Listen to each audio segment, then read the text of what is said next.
If you're a woman and you're trying to lose weight, odds are you have had to deal with the joys, and I say that very sarcastically, of PMS and trying to navigate PMS, which can really truly wreak havoc on our bodies, our minds, and our emotions while on a diet. It is not an easy task. It is something that many of us, if not all of us, struggle with on a regular basis every single month. Well, I am here today to give you a couple of my top tips for how to navigate PMS while you are trying to diet and lose weight.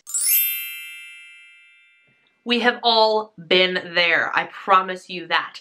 We're on point for a couple of weeks at a time, and then PMS happens and basically all hell breaks loose. Now let's be real here. We can try and be on our best behavior, but trying doesn't always mean that we're going to succeed. There is just something about the raging hormones the week before our monthly friend shows up that has the ability to completely and utterly derail us and wreak total havoc on our dieting and weight loss efforts. It's brutal, and it's not entirely our fault. The key to successfully navigating PMS while you are trying to lose weight is to grant yourself a lot of grace, a little bit of leeway, and to have a couple of guardrails in place to help encourage you to habitually stay on the right track even when everything in your body is trying to take you out. Now, I am by no means an expert at this because after nearly a decade on some form of hormonal birth control, I have been spending the last almost year now trying to figure out how to navigate my hormones naturally. And what I have learned about my body is PMS is no laughing matter. I thought PMS was bad when I was on hormonal birth control. Holy cow, does it hit me like a brick wall every month, and there is literally nothing I can do about it. So I've spent the last year trying to figure out not just how to survive from a dietary standpoint and from a weight loss effort standpoint, but how to survive, period. No pun intended. Ha ha ha. Totally not intentional, I swear. For my body personally, PMS now means excessive bloating. Like, excessive bloating. It is not cool. I've actually gone to the store to get a diuretic because nothing that I'm doing naturally is helping. It doesn't matter how on point my diet is, the bloating will happen, the mood swings will happen, and the cravings will happen. So I have been gradually putting together a kind of little PMS survival kit in my mind for things that I can do to help make the blow of this hormonal time of month a little bit less. It's not perfect, and it is absolutely going to vary by every individual woman and how your body responds to that particular time of the month. But I wanted to share with you today my top tips for how I personally have been learning how to survive PMS and sort of maybe kind of staying on track. So here we go. My first tip is to hydrate, hydrate, hydrate. And like I've said in videos previously, this tip could literally be in any diet video ever. Hydration is so stinking important, but let me tell you why it's even more important during this particular time of the month. When you are hydrating, you are filling your stomach up with a liquid, which will kind of help stave off hunger and hopefully help you feel a little bit more full. It doesn't always work, but it's always worth the shot.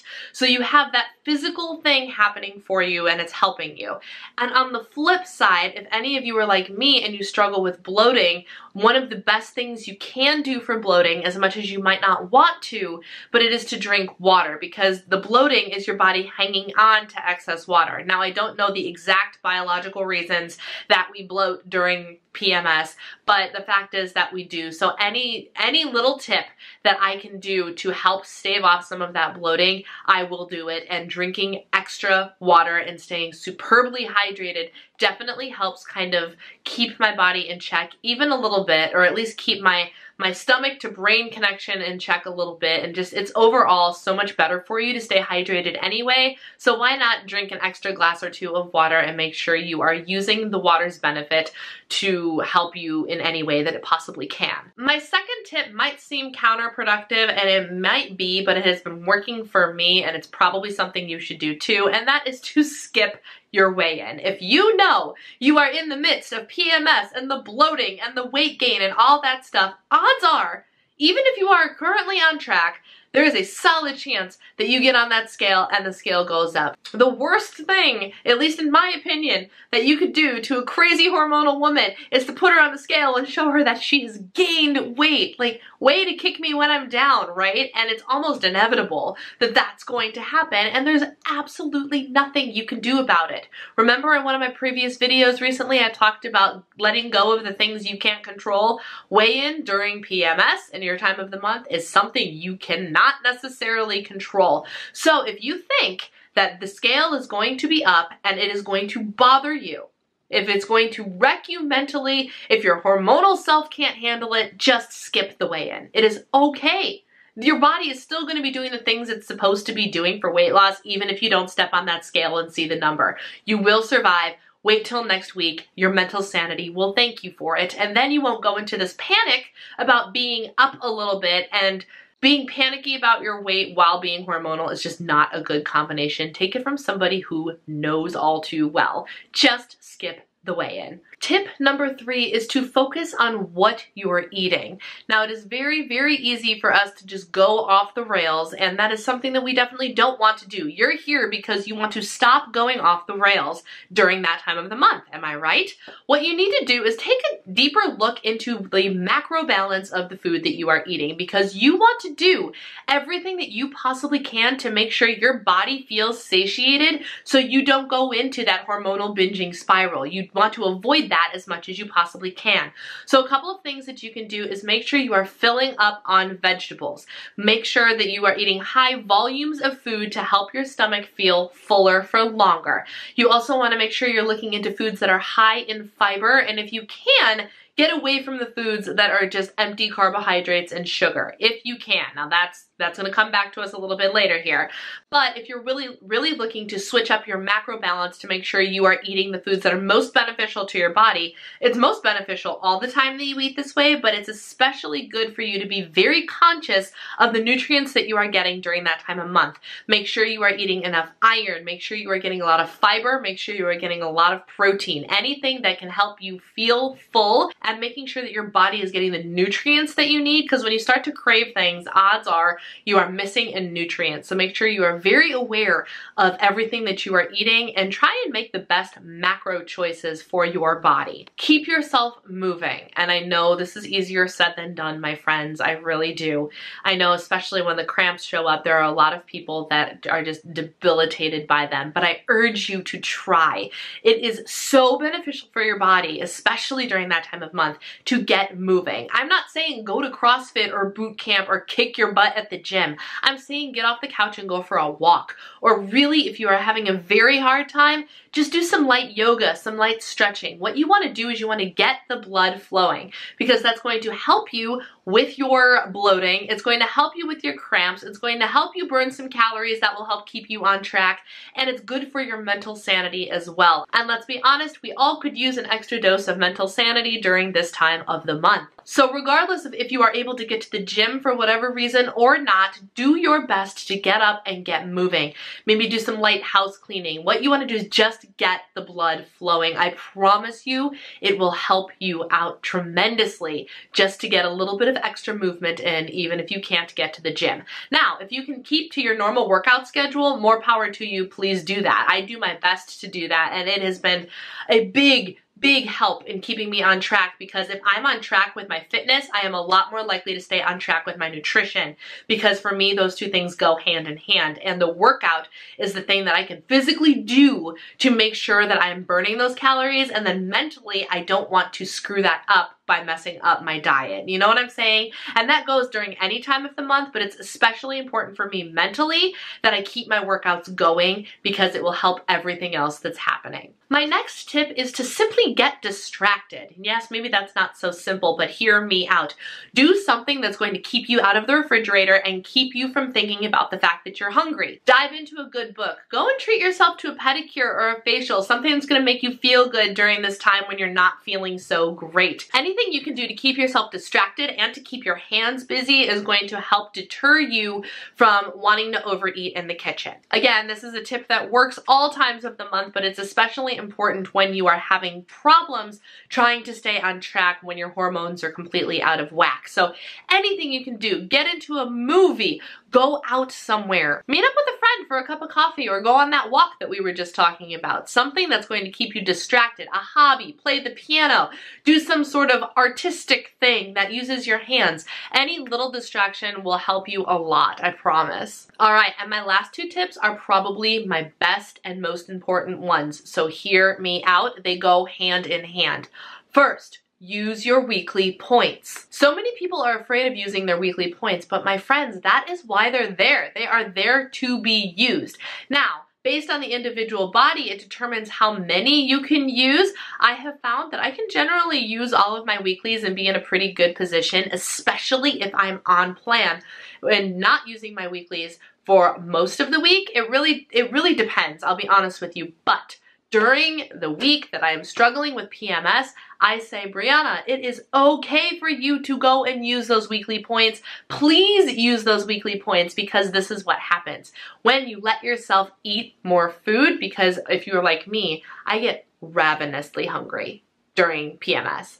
Ravenously. Like, I usually don't check the calendar to be like, is my period showing up, until I go, I have a freak out moment of like, why am I so hungry all the time? I just ate lunch and it's an hour later and my stomach's literally growling and there's nothing I can do about it. I've had those, I'm insatiable, and it's not just because I'm munchy, but like the hunger is from deep down within my stomach and it won't go away. That's when I look at the calendar and go, oh duh, PMS. Okay, awesome. Now I have a reason that I'm feeling this way. What can I do about it? What I can do is I can eat more food. Use those weekly points. And that leads me to my last tip, which has saved my butt a lot of times, and it is this. Give in to your cravings.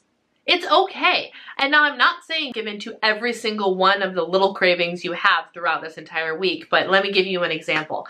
I was having just a couple months ago that moment, that day of everything I'm eating is not satisfying me. And I was doing the high protein, I was doing the high fiber, I was doing everything right. And my stomach and my brain just would not agree on whether or not they were full. My stomach was always growling. I didn't know what to eat and I ran out of ideas. So finally I said, you know what? Screw it.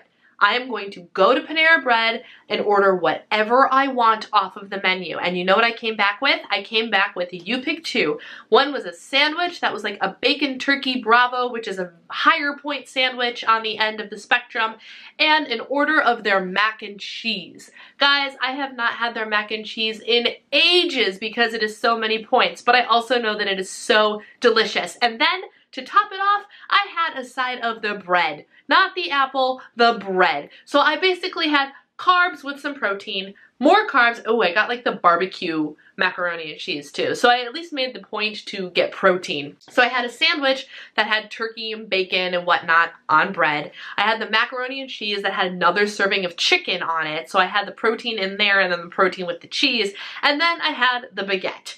And you know what happened? I ate every single bite. I'll be honest with you, I don't even think I tracked it that day, if I'm being totally honest, because I like to be honest with you. And it was a crap ton of calories, and it was an even bigger crap ton of points. But do you know what happened after I ate that for dinner? I didn't eat the rest of the day. For the first time all day, I was satisfied. And that's all I needed to do. I needed to give myself, apparently I needed carbohydrates. And I pounded a delicious, satisfying, indulgent meal, untracked, no guilt, and the hunger went away. And that was the only instance of insatiable hunger that I had the entire week of PMS and my period. I was able to stay completely on track the rest of the time, but there was something about that one thing, that one meal, that one off the rails indulgent experience, which wasn't even all that bad in the grand scheme of life. And it wasn't sugar. That was a big thing too. It was fat, it was carbs, but it wasn't like me indulging in an entire chocolate cake or a plate of brownies. It was a meal, it had protein in it. Yes, it was very fatty and very carbohydrate filled, but you know what? I felt so much better. all because I gave into that craving. And once I gave into that one singular craving, I was done, I was better, I was back in control, and life went on. And it was that day, honestly, that I was like, oh, so sometimes I just need to do this, and that's okay. So if you need to have that one meal, that one thing that is just calling out to you, and Panera wasn't even calling out to me, I just needed a solution, and I think it was the cheesy that was calling out to me. I came up with the solution, I went out and had it, and it was over. If that's happening to you, go ahead and give into your craving, because you know what you're doing? You're going to spend the entire day or the entire week trying to satisfy a craving by overeating all the good food. And it doesn't matter what kind of food it is, you can still overeat it, have too much, and gain weight. It doesn't even matter if that's a banana. If you have too many bananas, the same thing is gonna happen. So you might as well just have the thing and be done with it, right? At the end of the day, PMS is a different monster for each and every single one of us. So I want to hear from you. What are your top tips for surviving PMS on a diet and while you're trying to lose weight? Do you have some surefire tricks and tips that you use every single month to help you stay on track? Or did this video spark a couple of new ideas for you? Let me know in the comments below and let's get a conversation started, because ladies, we need to help each other out, and this is a great place to do that. If you like videos like this, don't forget to give it a thumbs up, and if you haven't already, please hit the subscribe button down there so you can get notified every time I upload something new. Thank you guys so much for taking the time to watch. Take care, be well, and I will see you in my next video.